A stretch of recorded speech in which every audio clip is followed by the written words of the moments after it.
When I was a kid, my favorite TV show was The A-Team. Some of you remember The A-Team. It was an incredible show. Every episode had some similar beats, and it always began with the same introduction. In 1972, a crack commando unit was sent to prison by a military court for a crime they did not commit. These men promptly escaped from a maximum security stockade to the Los Angeles underground. Today, still wanted by the government, they survive as soldiers of fortune. If you have a problem, if no one else can help, and if you can find them, maybe you can hire the A-Team.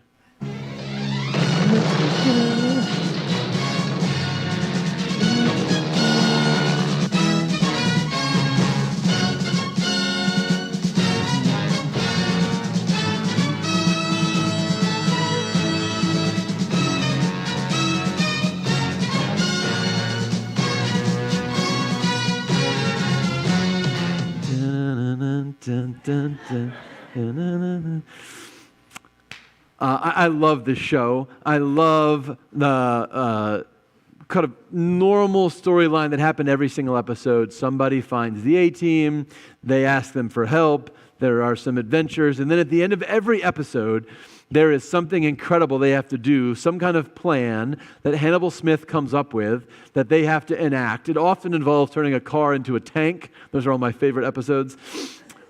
But they enact this crazy plan. It works out great. And at the end of every episode, let's see how many of you remember this, Hannibal takes a cigar, he puts it in his mouth, and he says, "I love it when a plan comes together." Yes, love it. Okay. I love it when he says, "I love it when a plan comes together." So I thought about that a lot this week, because when we get to this moment in the book of Genesis, I feel like this is where we see God's plan come together. And I love it when a plan comes together. This is the moment where we see actually several plans come together. First, most obviously, we see God's plan for Joseph's life. Remember all of the crazy things that have happened to Joseph to lead him to this point. Joseph is the favorite son of his father. Joseph has these incredible dreams from God that speak of his brothers bowing down to him. His father's favoritism and Joseph's sharing of his dreams lead his brothers to betray him, to try to kill him, to sell him into slavery. He's taken away to a foreign country. His father thinks he's dead. Then in this foreign country, he's a pretty good servant to his new master and in fact demonstrates incredible faithfulness and character to God and to others. And that results not in reward, but in punishment. He is taken from being the exalted slave to being an imprisoned person. He's taken to jail. But even in prison, God doesn't leave him behind. And then we heard a little bit of this summary in our story, but then these two important figures show up in prison years later. The cupbearer and the baker of the king, of Pharaoh. And he interprets their dreams correctly. Another thing with dreams. And then they're sent back. One of them dies. One of them's returned to his home and his status in Pharaoh's court. And then Joseph is forgotten for another 2 years. Another 2 years, he's just languishing in prison. And all of that leads up to this moment.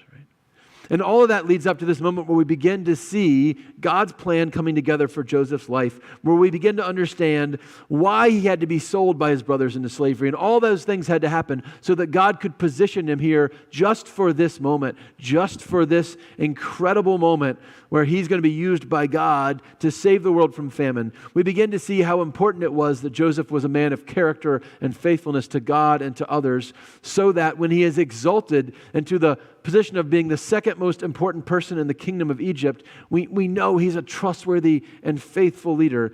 Now we begin to understand why dreams are such an important part of Joseph's story, because it's going to be through all these dreams he's been practicing the interpretations of throughout the story that God will reveal his upcoming plans for the whole nation of Egypt, for the whole world.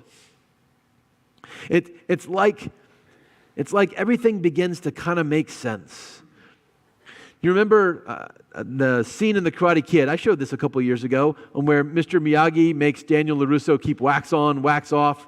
Actually, I think it's wax on, wax off, and then paint the fence, right, and then sand the floor. and he gets angry. Why are you making me do this? And then Mr. Miyagi says, let me show you why. And he realizes that all those motions were karate movements, right? Teaching him to block attacks. Then, like, the plan starts to make sense. We see, as we look backward, things falling into place. It's not just with Joseph's story, though.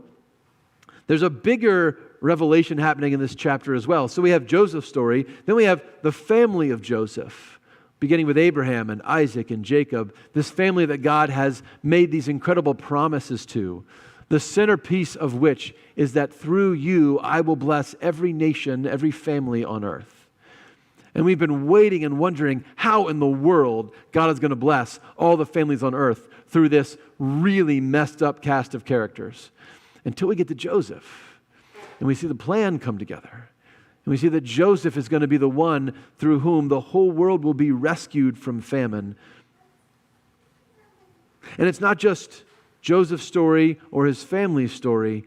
We also see the whole story of humanity come together a little bit in this chapter in Genesis. We've been talking from the beginning about this idea that the most important verse of the Old Testament is Genesis chapter 3, verse 15, where God says to the serpent, I will put enmity between you and the woman, between your seed and her seed. He will strike your head and you will strike his heel. That the whole story of humanity is somehow about this coming hero who will crush evil, who will crush wickedness, who will crush the head of the serpent, but at great cost to himself. Through suffering, he will emerge victorious. And then we get all these heroes that aren't quite that. Noah's great, but not quite that. Abraham and Isaac and Jacob are great, but not quite that. And then we get Joseph. Joseph, who goes through extraordinary suffering, more so than any of his ancestors could have imagined. Joseph, who emerges from that suffering and is exalted to a position through which he can rescue the world. We say, this seems like that serpent crusher we've been waiting for. In this one chapter, we see the plan for Joseph's life, the plan for Abraham's family, and the plan for all humanity come together. Sometimes this happens in our lives. There are moments, aren't there, where we look back on our lives and we say, I do see the hand of God. I do see how God was working in all of those uncomfortable moments to prepare me for this really great moment. But we don't always see that. This is actually maybe one of the hardest parts of being a people of faith, is that often we look back on our lives and we don't see God's plan coming together. Often we look back on our lives and we say, hey, I would be okay with all those things that happened if I just knew why. If you would just show me how it's all going to work out in the end. If there'd just be some way that you could make sense of my story so that I understand, God, that you're still working for my good in all things. But we don't always see how our stories come together. And then we make a dangerous mistake. Sometimes then we start trying to come up with our own explanation of how everything's supposed to make sense. And often our explanations are inadequate. We had another mass shooting in Allen, Texas yesterday. I think there were 9 people that were killed. I think there were 7 more that are significantly injured. This is embarrassing, I actually had forgotten that was the second one that happened this week because they just come so fast. It's a world we live in. It's a culture and a nation we live in where you can be shot and killed for ringing the wrong doorbell or parking in the wrong driveway.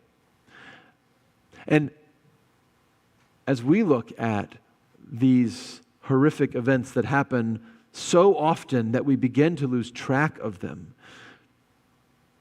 I think sometimes we can ask, who interprets a dream when it becomes a nightmare? Who makes sense of our lives when our lives don't make sense? How do we look at the mess that we've made and the mess that others have made and say, yeah, I do see God's plan coming together? How do we avoid doing that in a cheap way?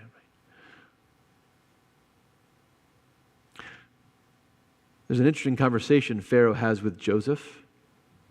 Pharaoh says to Joseph, I have been told that you can interpret dreams. I have heard it said of you that when you hear a dream, you can interpret it. And I love Joseph's answer. It is not I. God will give Pharaoh a favorable answer. It's not our job to make sense of the mess of our lives. It's not our job to make sense of the mess of our world. That's God's job. And God will give us, it doesn't say favorable answer. It's kind of a weird translation. I don't know why they say that. Literally, it says God will give Pharaoh a message of peace, a message of shalom.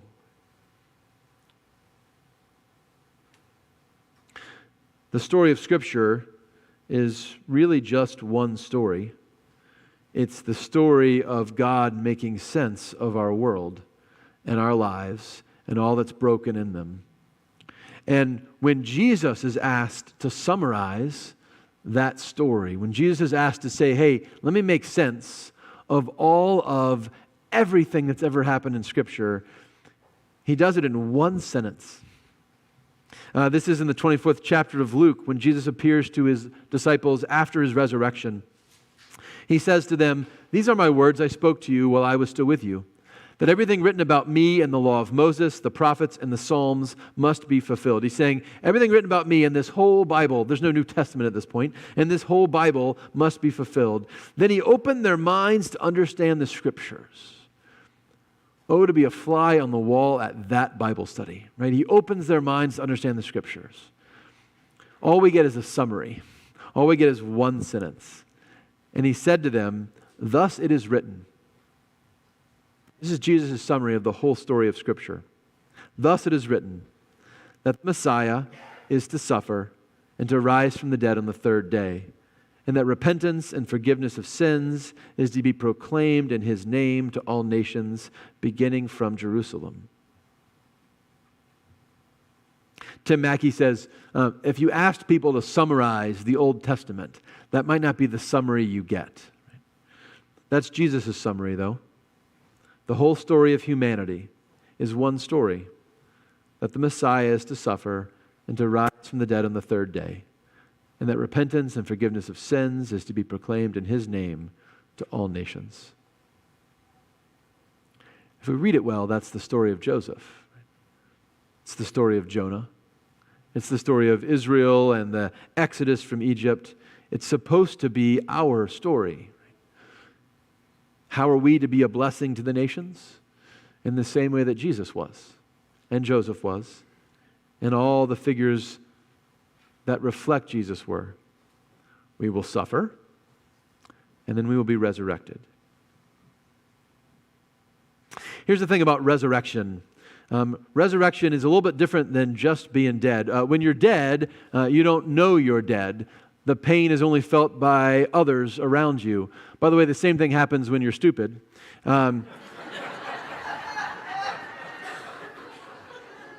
Resurrection is a little bit different. Resurrection is this idea that the end is better than the beginning, that the death, the end of our story isn't really the end. It's just kind of a pause in the middle of the long tale that God is telling. I often come back to the story at the end of Return of the King, where Sam is sitting in bed and Gandalf walks in, who he thinks is dead, and he says, "I thought you were dead. I thought I was dead. Is everything sad going to come untrue?" And that is the story of Joseph, and it is the story of Jesus. Was Joseph betrayed by his brothers? Yes. Was it awful? Yes. Was he enslaved and imprisoned and forgotten? Yes. But on this side of the story, does it still feel awful? No. It feels like God's saving plan. We see how God brought everything together in a beautiful way through the life of Joseph, even out of his suffering. And the wounds of Christ that he bears after the crucifixion are now trophies of his victory, and the instrument of torture upon which the Creator was murdered by his creatures now hangs proudly in our sanctuaries as the proof of death's death. The resurrection promise is that the end is better than the beginning, that somehow out of our suffering comes this resurrection hope. And being in the serpent crusher's story, being part of the blessing to the nations, being little Christs, means that we have to trust that eventually our story will work out like Joseph's. And eventually is the key. It took years for Joseph.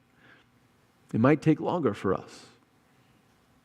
Abraham lived a life with God, experienced miracles and blessing along with hardships, but Abraham never received fully what was promised. He never had a point where he saw his ancestors as many as the sand on the seashore. He never had a point where he saw all the land of Canaan given in his possession. He never saw his family be a blessing to all nations on the earth. We may not get to the resurrection part of our story before we die. And this is what Paul understands. What Paul articulates so beautifully in our scripture this morning when he says, I want to know Christ and the power of his resurrection and the fellowship of sharing in his sufferings, becoming like him in death, and so somehow to attain the resurrection from the dead. He says, I want a story like Jesus. And I know that's going to include suffering like Jesus. And I know after that suffering, it's going to include victory like Jesus. And at the end of my story, I will see God's plan come together. At the end of my story, I will see how my story is part of the one story that God has always been telling. This doesn't mean that we seek out suffering. It just means we're not surprised by it. It means that we expect it will come and we believe that in this life or in the next, God will work resurrection from it.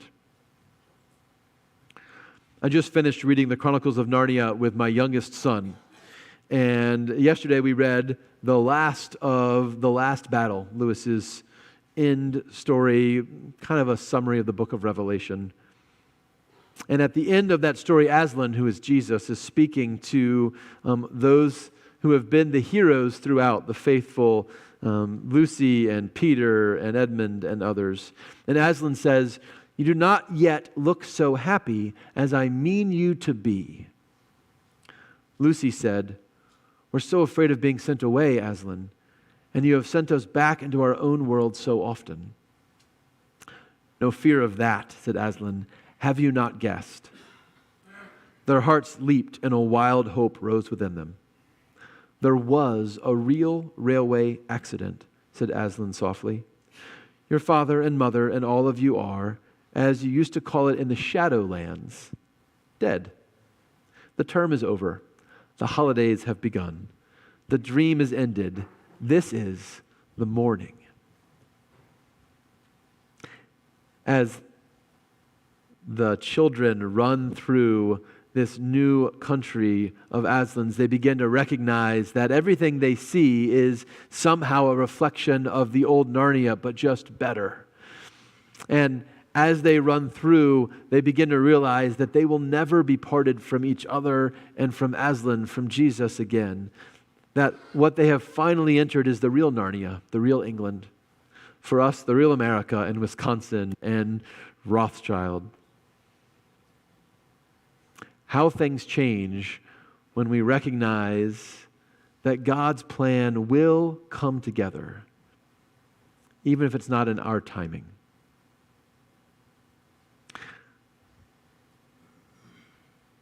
In 1982, the leader of the Soviet Union died, Brezhnev. Brezhnev was the second longest ruler of the Soviet Union after Stalin himself. And at his funeral, we sent an emissary. So it was actually our vice president, George H.W. Bush at the time. And at the funeral, Victoria Brezhnev was standing beside the coffin of her husband. It's important to remember that in the Soviet Union, religion and faith were anathema, and atheism was the language of the day. By all accounts, Victoria Brezhnev and her husband lived into that. They did not appear to be people of faith, and in fact, Brezhnev imprisoned priests and believers, closed seminaries and churches whenever they got in his way. But at his funeral, Victoria Brezhnev, his wife, of 54 years stood beside her husband's coffin until the last seconds before it was closed. Then, just as the soldiers touched the lid, Victoria leaned over her husband's body and made the sign of the cross. There, at the center of an atheist empire, she traced the image of our hope and salvation on the body of the man she had loved for more than half a century. Mr. Bush didn't know if she had faith in God's love for us or hope that there was more to our destiny than the black end of atheism. But to publicly express hope in Christ in that way in an atheist nation was an act of great courage. And it suggests that perhaps there is no point at which it is too late for us to join our story to Christ's story. Perhaps there is no point at which it is too late for us to say that we want to find in our lives that purpose that made Joseph's life and Jonah's life and Jesus' life make sense. That our calling is not so different. Whether we have been Christians our whole lives, or whether we, like Victoria Brezhnev or the thief on the cross, at our last moments, confess and recognize that our story of suffering and resurrection hope is God's story. That our calling to be a blessing to our families and to all families on earth by knowing the power of Christ and His resurrection and the fellowship of sharing in His sufferings is the invitation to hope beyond death. To recognize, as we do in the life of Joseph, as we do not always in our lives, that God has a plan and it's coming together. And this is the promise of the Christian faith, that one day we will stand beside our King and beside one another, and there may be honorary cigars handed out, and we will say, I love it when God's plans come together. May it be so. In the name of the Father, and the Son, and the Holy Spirit. One God, now and forever. Amen.